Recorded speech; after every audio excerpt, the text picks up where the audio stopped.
just a few hours before President Joe Biden announced that he will not seek a second term in the White House. Republican House Speaker Mike Johnson threatened lawsuits to try to force Biden to appear as the Democratic candidate on at least some state ballots. Every state has its own system, Johnson told ABC News, and in some of these, it's not possible to simply just switch out a candidate. In a system governed by the rule of law, Johnson's threats are empty. Though Biden was the presumptive Democratic presidential nominee until he decided to withdraw from the race, he would not legally have become the Democratic nominee until he was formally nominated by delegates to the party's convention, which is scheduled to begin August 19. So there's no need to switch out Biden for another candidate because Biden was never formally on any state's 2024 ballot. Still, the world we live, the Supreme Court decision holding that former President Donald Trump is immune from prosecution for any crimes he committed using his official authority as president. That decision had no more basis in law than a decision forcing Democrats to run Biden for president would have. So the possibility that a GOP-controlled Supreme Court will make up some reason to sabotage Democrats' chances of holding the White House cannot be entirely ruled out. The court would struggle to justify such sabotage, in part because its own decisions benefiting Trump undercut the kind of lawsuits envisioned and by Johnson. The Supreme Court's recent decision, which reversed Colorado's attempt to remove Republican Donald Trump from the 2024 ballot because of Trump's role in the January 6 insurrection, also cuts against allowing any state to overrule the Democratic Party's choice of candidate. Anderson relied heavily on U.S. Term Limits v.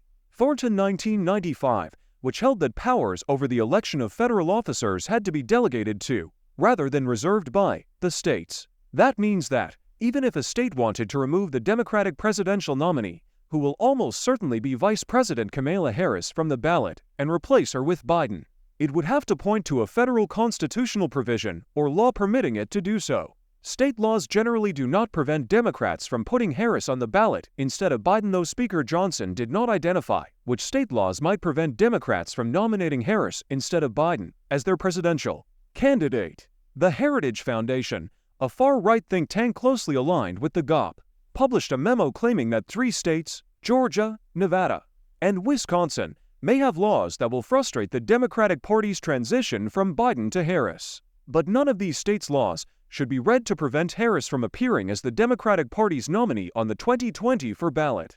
Georgia law does require some presidential candidates to file a notice of candidacy in early July.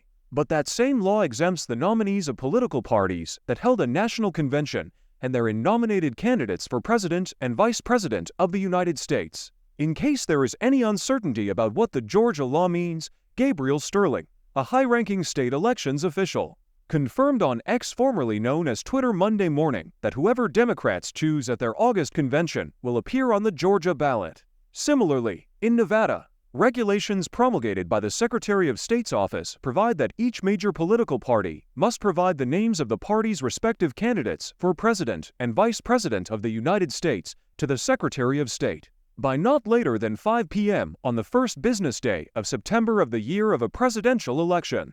The first business day of September has not happened yet. Wisconsin law, meanwhile, provides that nominees chosen at a national convention must be certified no later than 5 p.m. on the first Tuesday in September preceding a presidential election. So, much like in Georgia and Nevada, Biden was never certified as the Democratic Party's 2024 nominee, and the party has plenty of time to choose a different candidate. So that should be the ball game. In all 3 states flagged by Heritage, major party presidential nominees are determined after each party's convention takes place. So there is no need to switch the Democratic Party's nominee from Biden to Harris because Biden never formally became the Democratic nominee. That said, there is one possible vehicle the Supreme Court could use to sabotage Harris. The normal rule is that state Supreme Courts have the final word on all questions of state law, so the U.S. Supreme Court should play no role in deciding which candidate qualifies for each state's ballot. In Moore v. Harper 2023, however, the Supreme Court said that it could overrule a state court's interpretation of a state election law if a majority of the justices thought that the state court's decision exceeds the bounds of ordinary judicial review. The court, however, has never actually invoked this self-given power, and it's unclear how the justices would defend a decision overruling state law. Republican lower court judges could wreak havoc before the Supreme Court weighs in. One risk Democrats should be prepared for is that a lower court judge closely aligned with the Republican Party might issue a court order forcing Biden's name back on the ballot. It's far from clear what the legal basis of such a decision would be, but there are judges think of figures like Christian right crusader Matthew Kacsmaryk or Eileen Cannon. The trial judge, who has behaved like a member of Trump's criminal defense team, who've shown an extraordinary willingness to bend the law to achieve Republican goals. It's also trivially easy for Republicans to bring a lawsuit before a friendly judge. Any lawsuit filed in Amarillo, Texas, for example, automatically lands in Kacsmaryk's courtroom.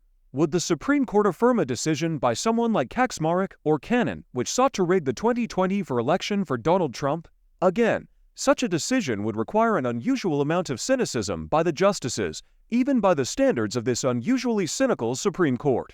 Even if everything works out for the Democratic Party in the end, Democrats should at least be ready for a Trump-aligned judge to temporarily throw the election into chaos. Biden is out of the 2024 race. What happens to his campaign donations? Kamala Harris is the only Democrat who could seamlessly access Biden's hundreds of millions in campaign cash. President Joe Biden announced Sunday that he is dropping out of the 2020 presidential race and endorsed Vice President Kamala Harris as his choice for the Democratic nominee.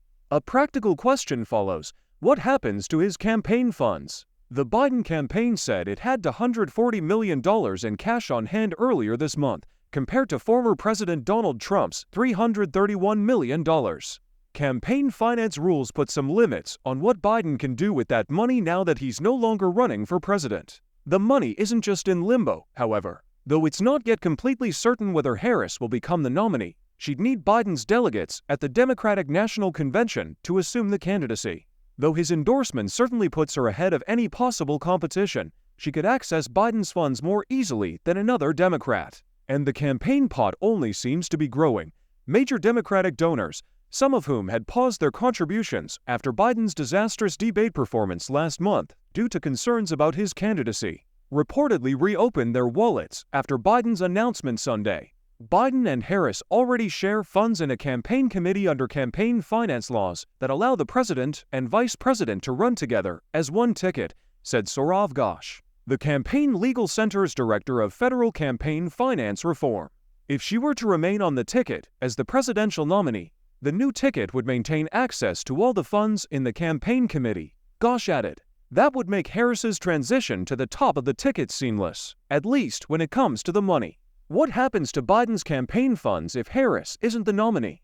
Well, it currently seems that Harris has a decent chance of being Democrats' choice for president. Not everyone is on board.